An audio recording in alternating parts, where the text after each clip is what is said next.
Hello, good evening. Welcome to Newsnight. My name is Kenneth. Jesse, here are stories making headlines tonight.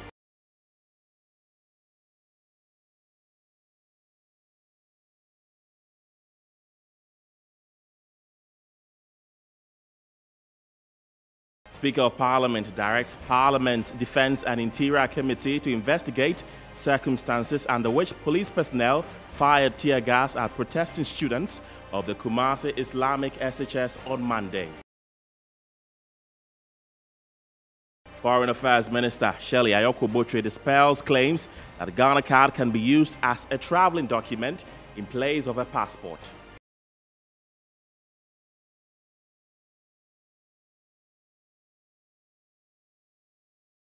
Coming up in business, the Development Bank of Ghana has been projected to drive Ghana's economic transformation.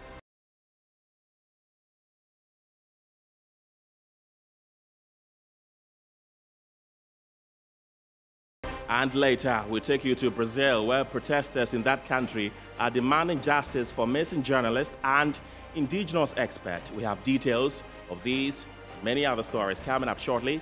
Stay with us.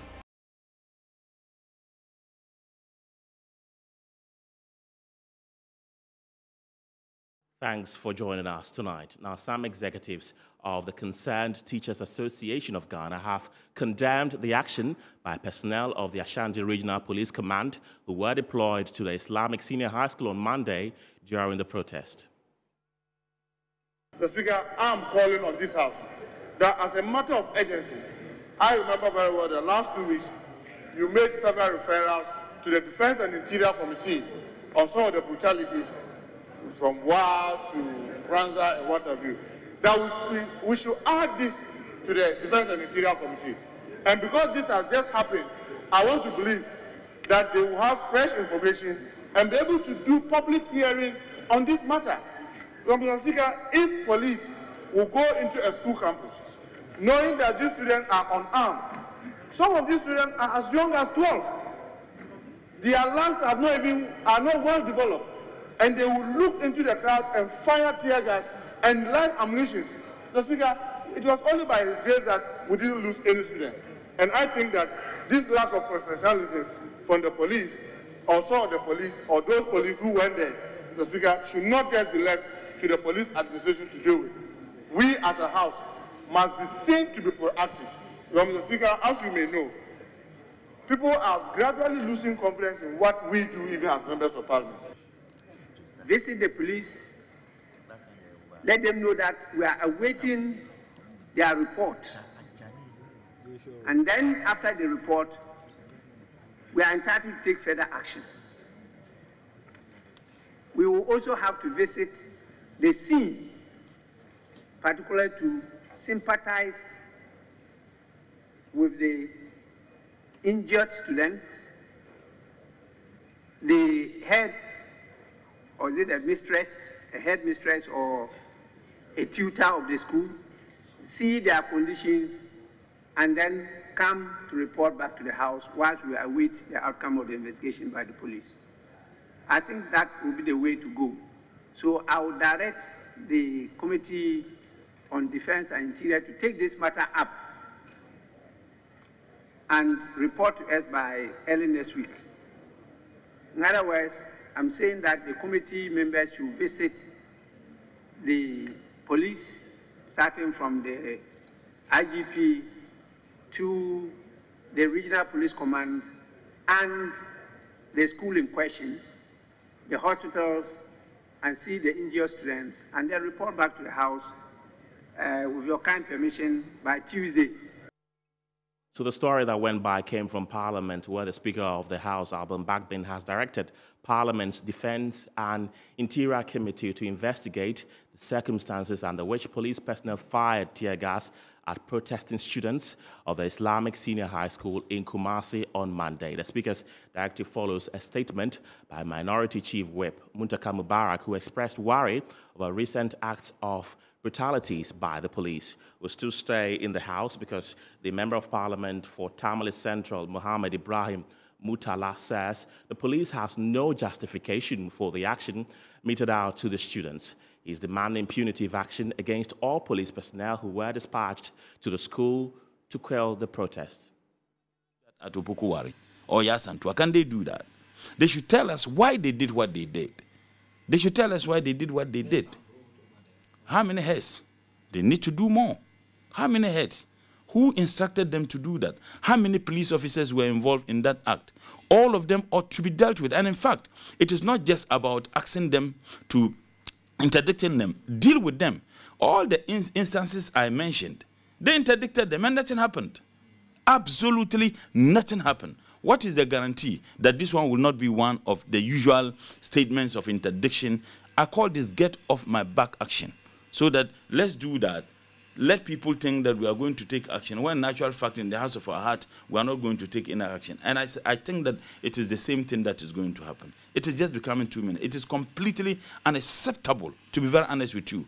They went there, I guess, with, okay, these are Zongo people. For them, if we need to use brute force, even if there is any justification for using brute force, must you use brute force on kids?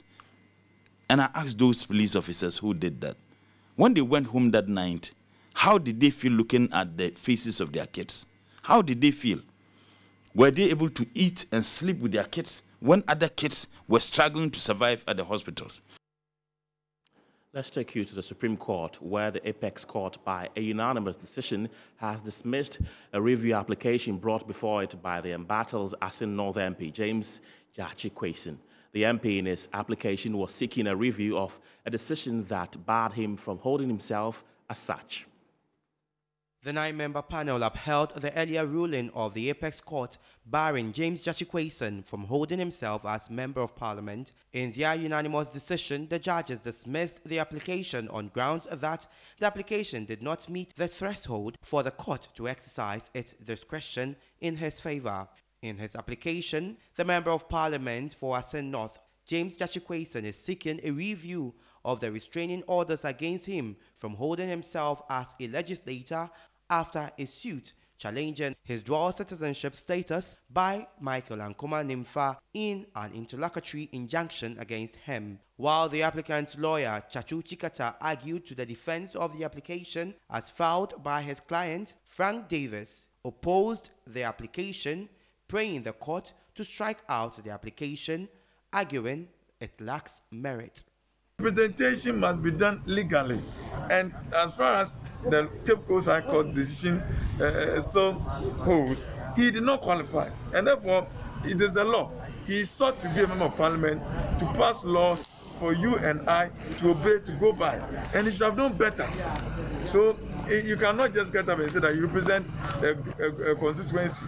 It must be done within the confines of the law.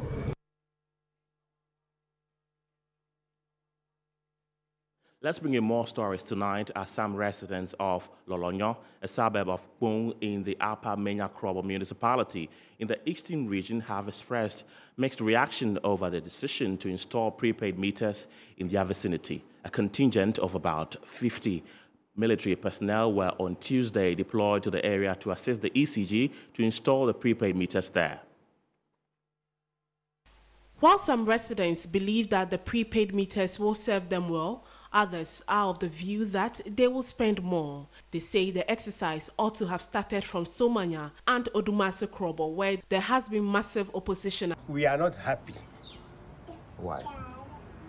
Because where the confusion started from, they didn't start from that place. Well, since they have given to some of us, including me, nobody, the tension is down.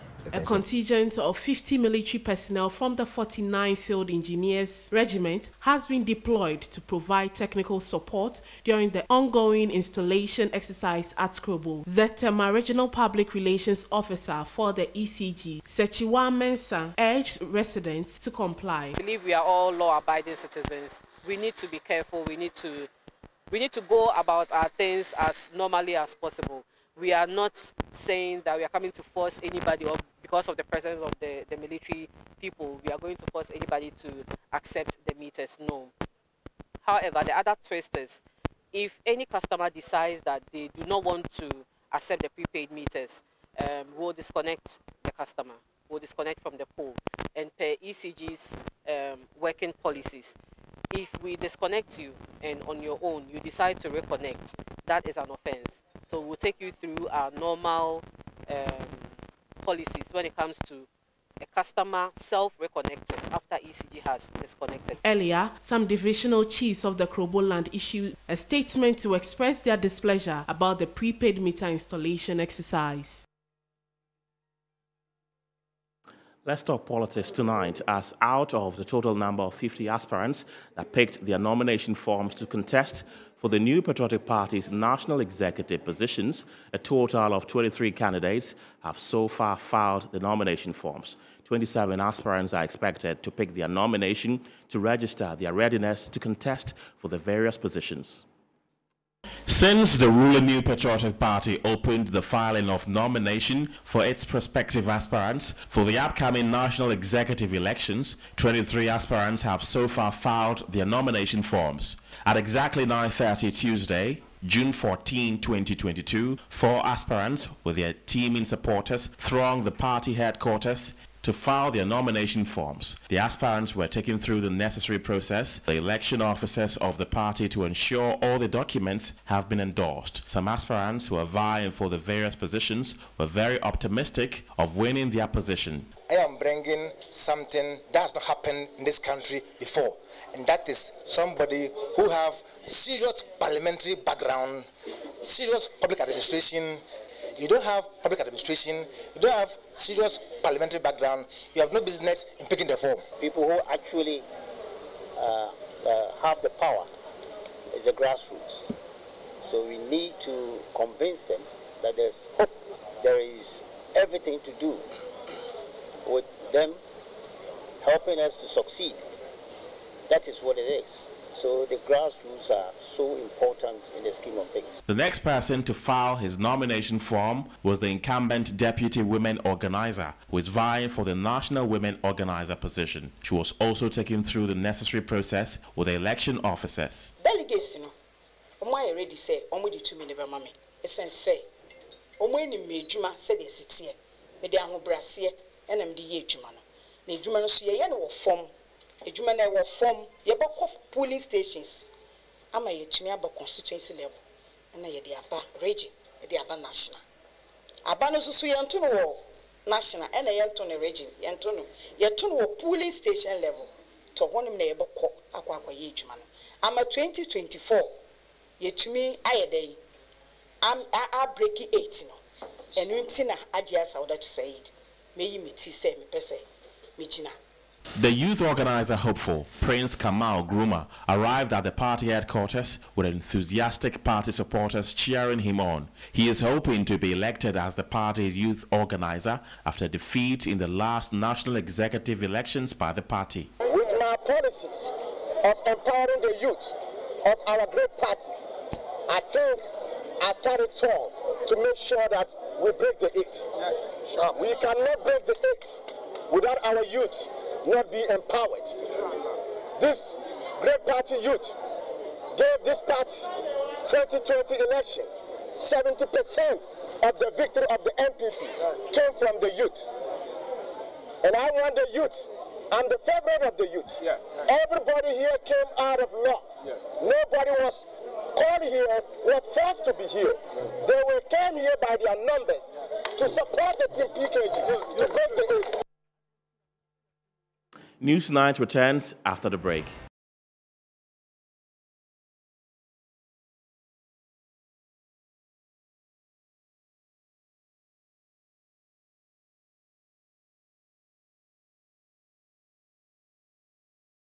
Welcome back to News 9. Let's bring you more stories as the Ghana Police Service has interdicted a police officer in possession of dried leaves suspected to be Indian hemp. The suspect, a police officer, Sergeant Lucho Agbekpo, aged 36, stationed at FPU Tesano Accra, was in his blue-black Toyota Corolla S driving on top speed. He, however, failed to stop at a police barrier when signaled to do so by personnel on duty. He attempted to escape but was given a hot chase by the personnel.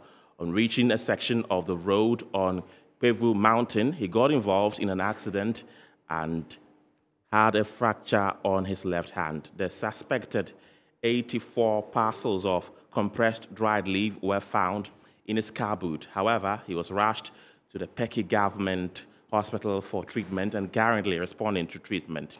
In all, suspected 84 parcels of Indian hemp have been retrieved and suspect has been placed on police guard at the hospital.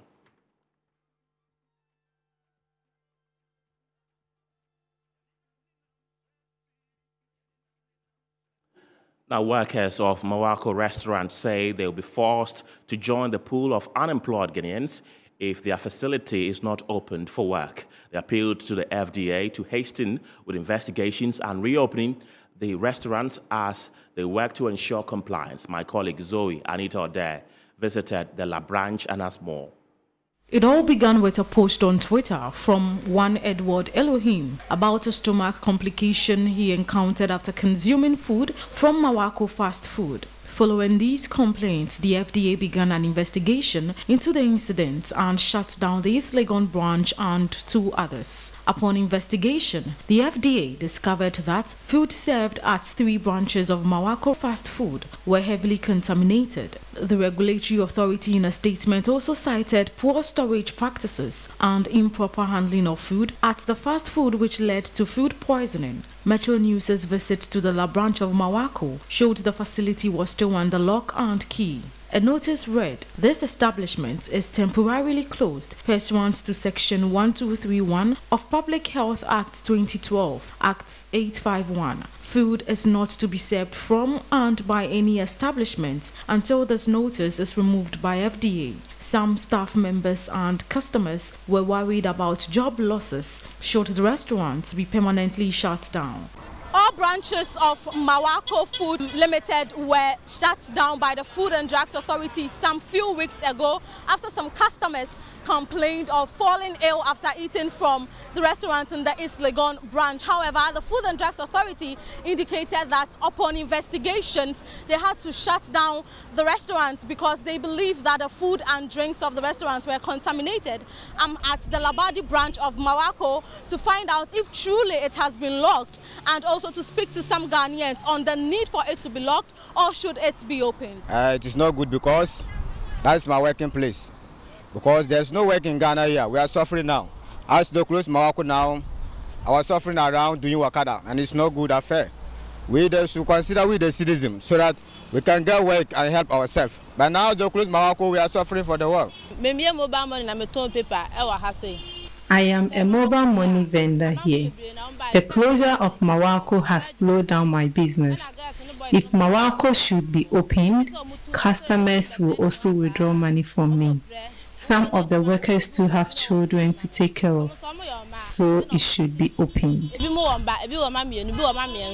They can advise them what to do, they know the next step for them to take so that they can get things done for them to come back. Actually, I'm working in Mawako here, and right now I'm sitting in the house doing that. I have family to feed them.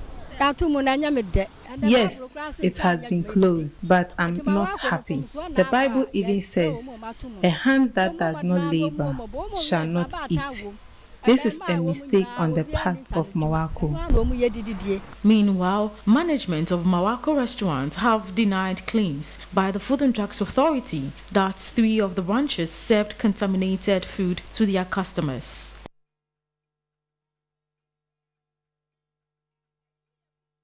Let's talk health as the acting head of the Southern Zonal Blood Center of the National Blood Service, Dr. Dillis John Tay, has urged Ghanaians to donate blood to help achieve the 100% voluntary blood donation to ensure a sustainable supply of adequate, safe blood. According to the World Health Organization, access to blood transfusions and safe blood products is an essential service for universal health coverage, helping to save millions of lives and improving the health of people who need them. Blood transfusions have been identified as one of the 8 key life-saving interventions in health centers. World Blood Donor Day is celebrated on the 14th of June to honor and appreciate the efforts of all voluntary and unpaid donors. The acting head of the Southern Zonal Blood Center of the National Blood Service of Ghana, Dr. Delis Jonte, has encouraged frequent blood donations because that is the only way to ensure adequate supply of blood when the need arises. So blood donation is very necessary because blood is a drug like all other drugs. But unlike the other drugs, blood cannot be manufactured. And so somebody has to bring it out for another person to benefit. And because somebody needs to give it out, it means that at every point in time, there should be people donating so that all year round we have blood available to anybody who comes requiring blood transfusion as part of their treatment. The World Health Organization Ghana representative, Dr. Sophanas Asrat, has urged the government and other health institutions to invest more in the national blood systems. I urge the government of Ghana and the Ministry of Health to increase investment to build a sustainable and resilient national blood system, and in collaboration with the Blood Donor Association and the non-governmental organizations to strengthen systems and infrastructure needed to increase the collection of blood from voluntary donors. Inspector Janet Nunjeni, a first-time donor, appealed to all Ghanaians to ignore the negative perceptions surrounding blood donations and help save lives by donating blood. It's always what we hear behind, you understand, like some kind of discouraging words and other things. But I think that's the first time, and then I'm okay. I don't feel any difference in my body, and so I'll come. I think the education should go down more because I came here and then I got enlightened by the benefits of donating blood, and I would advise each and everyone to come and try it because as we are doing this, we'll save a life. Yes, you don't know who would need blood. Yes, so if you have enough, you need to share. Some poultry farmers in the Bono region have bemoaned the delayed payment of compensation for the destruction of their birds due to the outbreak of bird flu 3 years ago. They have since been out of business and are pleading with our Greek ministry to speed up the compensation process. Colin Nyaba is a poultry farmer in Domahinkro and a regional executive of the Farmers Association. He spoke exclusively to Metro News. Especially Domahinkro, if you mention these farm diseases and with our issue with hatcheries and other stuff, they will tell you.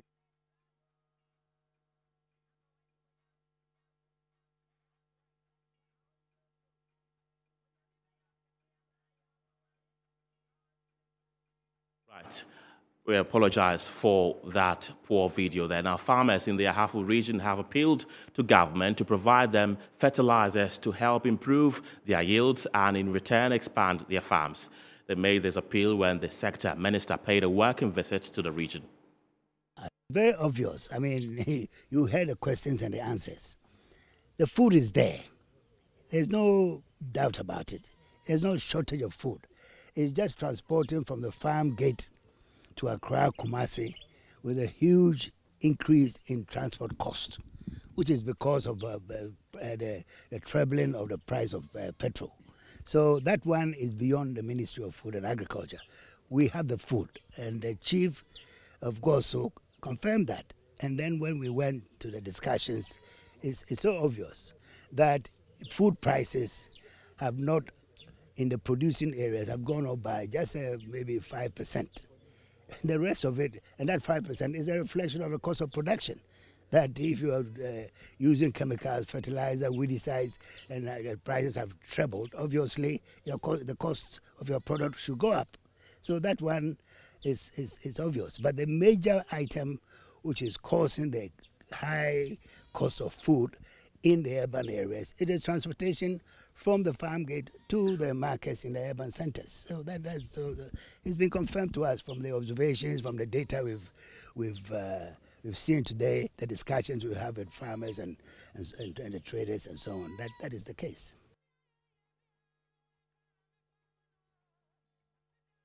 Now, the Volta River Authority says it is partnering the Forestry Commission to restore the dilapidated Saposo Forest Reserve. This, according to a senior engineer at the authority, forms part of its corporate social responsibility in the Akosombo enclave. The initiative, which is part of the companies of the authority's sustainable plan, would see 1,300 seedlings of Tobotiala genti, 500 seedlings of mahogany, and 500 seedlings of silk cotton planted and nurtured as the degraded part of the Sapaso Forest Reserve at Akosombo. A senior engineer, Kenata, in a speech on behalf of the Chief Executive Officer of the Volta River Authority, said for the past 61 years, maintenance of the Volta Basin and the sustainability of its environment had been key component of the authority's business. In VRE, our drive towards this initiative is very imperative because over the past 61 years that we have operated as an authority, maintenance of the Volta Basin and sustainability of our environment have been uncompromising components in our business processes.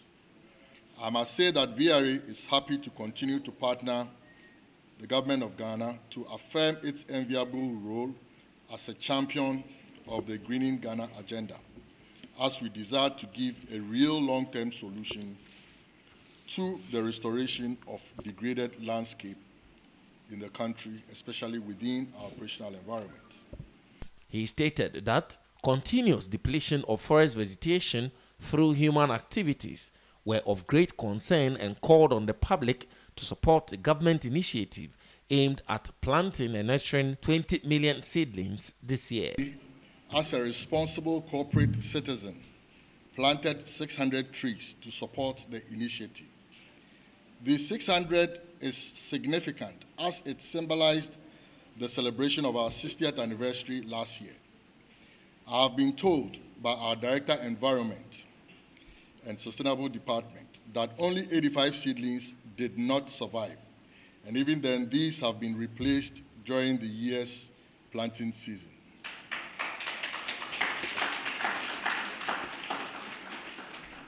So obviously, it tells us the succession rate of what was done, and that should encourage us to do more this year. So this encourages us to join hands with the government again and again as it sets new targets year after year. At least 20 million trees for this year. According to a report in 2020, the Tobotiala genti is a species endemic to Ghana and listed on the International Union of Nature Red List as critically endangered.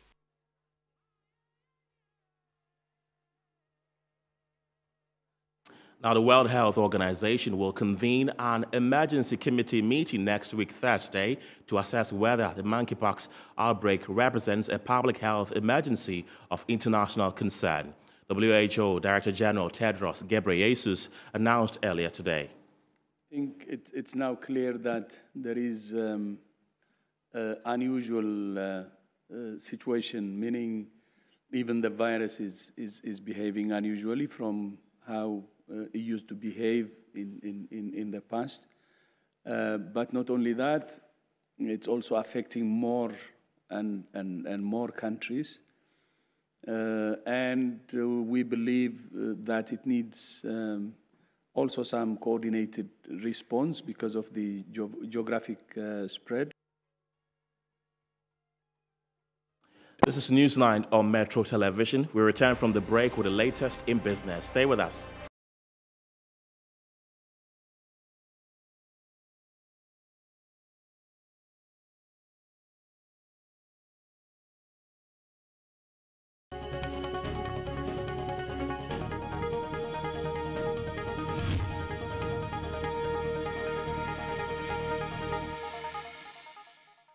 Welcome back to Newsnight Live on Metro TV. My name is Winston Taki. And now to our first business story. The challenge of most small medium-scale enterprises has been that of access to loan at moderate interest rates domestically. This, the Development Bank of Ghana, has been set up to direct SMEs engagement with partner banking institutions for economic growth and development. In Ghana in 2018, only 33% of the volume of loans and advances had a maturity of more than 3 years. At the same time, Ghana's credit to the private sector was only 12% of GDP, significantly lagging behind its peers. Speaking at the launch of the Development Bank of Ghana, the Finance Minister, Ken Ofori-Atta, expressed optimism about the structure of the bank. There are many countries where development banks have failed to live up to expectations.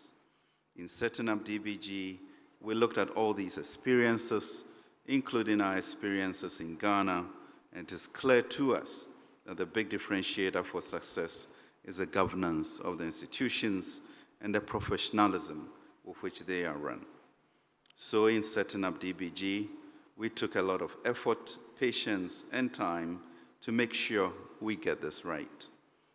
As stated in Nehemiah, so we built the wall, and the entire wall was joined together. The President of the Republic of Ghana, Nana Addo Dankwa Akufo-Addo, believes the bank will enable the economy to reap the benefits of the Africa Continental Free Trade Area. The report also showed that the capital markets remain shallow and incapable of supporting the availability of medium to long-term capital, unless a deliberate intervention is made to support these institutions, especially for private equity funds and corporate bond issues on the Ghana fixed income market.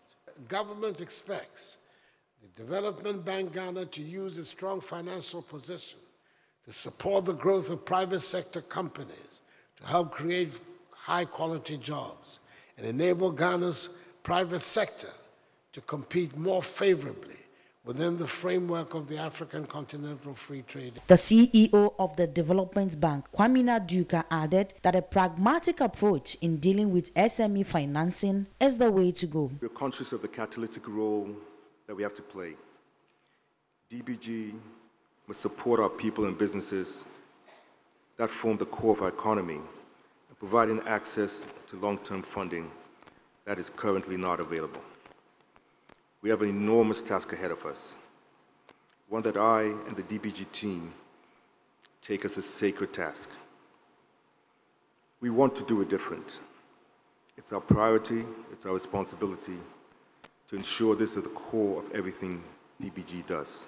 The bank has so far received capital and funding from the government of Ghana, World Bank, European Investment Bank, African Development Bank, and KfW. Now, local commodity prices are on the rise in most markets across the country. Speaking in an interview with Metro Business, the Director of Operations at Isoko, Nana Otri-Beidu, says the high cost of food items are due to low productivity and less support to local farmers. The consistent increases in the cost of food items in the marketplaces is now a burden for both consumers and traders. But the food database supervisors from the Isoko office in Accra has this to say on the price increases. Usually around this time of the year, all the way up to where the harvest come in, typically food prices get higher. But this year it's exacerbated by a number of things. So firstly, some of you would recall that last year during the minor season, there was a very loud cry from farmer associations and the general industry about shortages in agricultural inputs, seeds, fertilizer, etc. So that means that the food production was low to begin with, and usually it's a minor season harvest that take us through this period. And so once that is low, of course, there's always going to be some scarcity of food. He added that the global shortage of fertilizers and its increment has also played a major factor to high inflation on the food items. Global shortage of fertilizer due to a number of factors, and that has also trickled down into our country. And so fertilizer prices have gone up considerably. And that is a very big factor in the cost per acre of the production of any crop. And so that's also contributed. But like I mentioned earlier, that's not the sole contributory factor. Ghana's annual inflation currently stands at 27.6% for May 2022, mainly driven by transport fares and surges in food prices. Now let's bring you an update on how the Ghana cedi is faring against major global currencies and the prices of commodities across the world.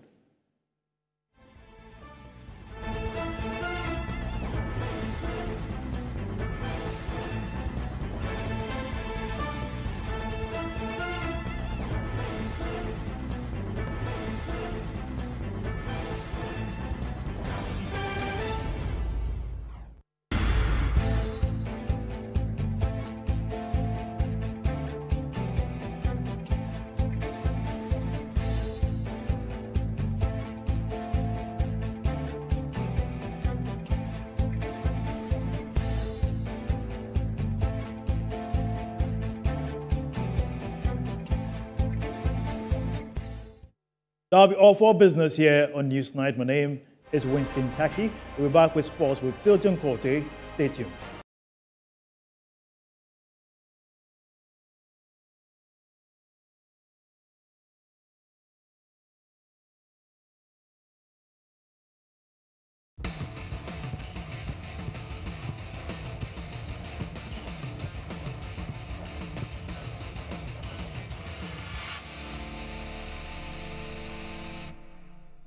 My name is Phil Junkote, and this is the sports segment of the news. Ghana secured third place in the 2022 World Cup after beating Chile on 3-1 on penalties.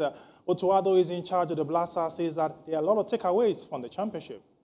This tournament was good for us, just to get some questions answered. You know, it's a lot of tough decisions to be made. I think overall we did well. Due to the circumstances, especially in the first match, we could see that we were tired. It was a long flight, and we had two matches before. So I think after Japan had the third goal, it broke us a little bit. But in general, I have to say I'm satisfied. I think we did well and all. This makes it difficult for me to choose the players for the next window. This will be September. That will be the last window for the World Cup. But then the decision will be with me, and it's just details which we will decide which player will come or not. But this tournament was very, very good for us and all, and for us or for me and the coaching staff to have some answers, and we could give players a chance to play.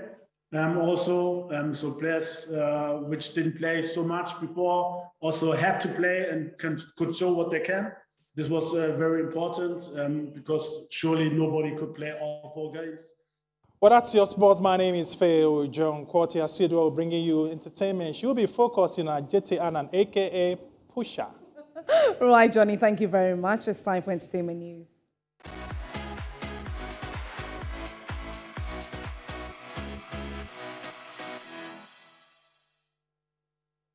My name is Asiedua Akumia. Ghanaian actor Ajete Annan said he is never quick to reject roles that do not sit right with him, but narrates an incident that made him reject a role. He expressed this on Entertainment Review. I'm not quick to say I'm never going to act a particular role. You know, that's not me. Because there are things that I'm looking out for. And so, for example, yeah, but of course I've auditioned. I've rejected scripts. So let me give you a typical example. Way back somewhere, because that sticks pretty much, somewhere around early 2000s, there was a script that came my way, or late 90s rather, called Danny. And the subject was on homosexuality. Now, this was at the time where, you know, people were not that liberal, were not, forgiving, and we were a bit sensitive. In sometimes I'd say in a hypocritical way, kakra, but you know we're learning, you know, because of our traditions, our customs, and who we are. It's difficult to accept certain things. But now here's the story, and I'm supposed to play a character. I mean, look, somebody has to play the thief, you know, to send a message out there like, look, there are these kind of guys in our societies. We worry of them, and look out for them. And so by living that character, I'm sending a message out there. So I don't care playing the homosexual guy, as long as what is the message, you know. And I couldn't see the guy couldn't position himself. It was like, oh, this would make a good. It's a sensitive subject. It's a good one. Let me throw out there. People would want to come and watch my money. But what is your focus? And he was not able to tell me. And I didn't want to be a part of you know, a story that the director himself, he doesn't know where he stands or what he's trying to, you know. I need a focus so that in my you know, character analysis we're aligned. Otherwise, then your vision is somewhere else, which you're not disclosed, and I'm totally looking at something, and then you realize that the whole story package is, you know. So my issue is not the subject, but then where are we going with this? Away from that, Amber Heard has broken her silence following Johnny Depp's win in their high-profile libel trial, saying she does not blame the jury for not believing her and that she did not have a fair representation thanks to social media.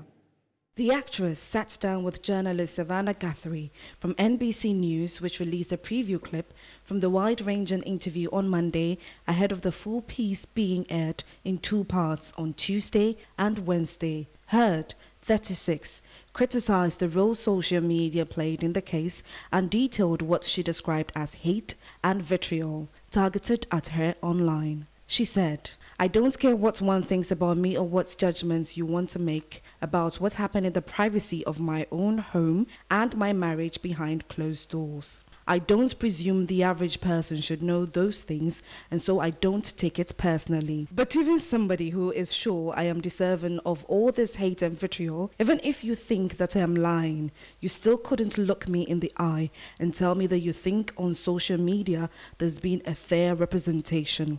You cannot tell me that you think that this has been fair."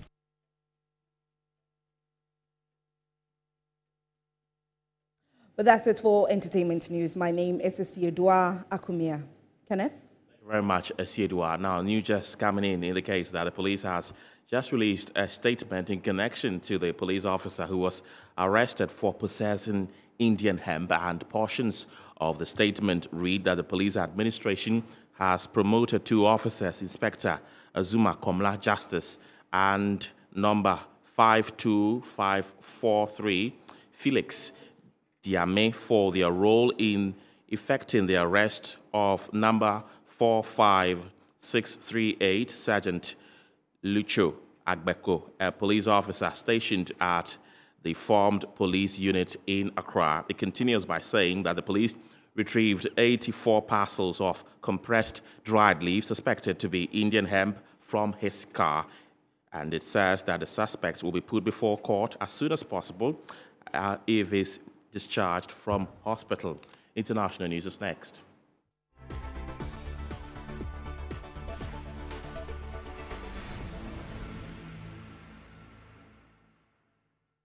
A group of protesters walked to Brazil's Ministry of Justice in Brasilia on Tuesday, June 14, to demand justice and answers for the case involving missing British journalist Tom Phillips and the Brazilian indigenous expert Bruno Pereira, as the indigenous group said the search was nearing an end.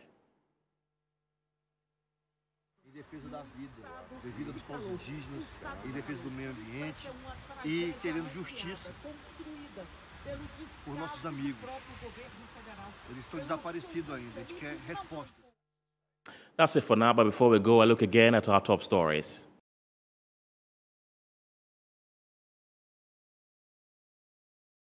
Speaker of Parliament directs Parliament's Defence and Interior Committee to investigate circumstances under which police personnel fired tear gas at protesting students of the Kumasi Islamic Senior High School on Monday. Foreign Affairs Minister Shelley Ayokwo-Botwe dispels claims that the Ghana card can be used as a traveling document in place of a passport.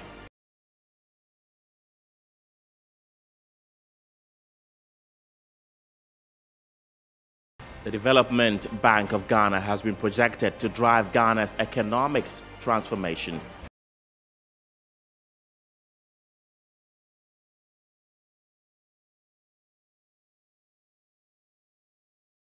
And we took you to Brazil, where protesters in that country are demanding justice for missing journalist and indigenous expert.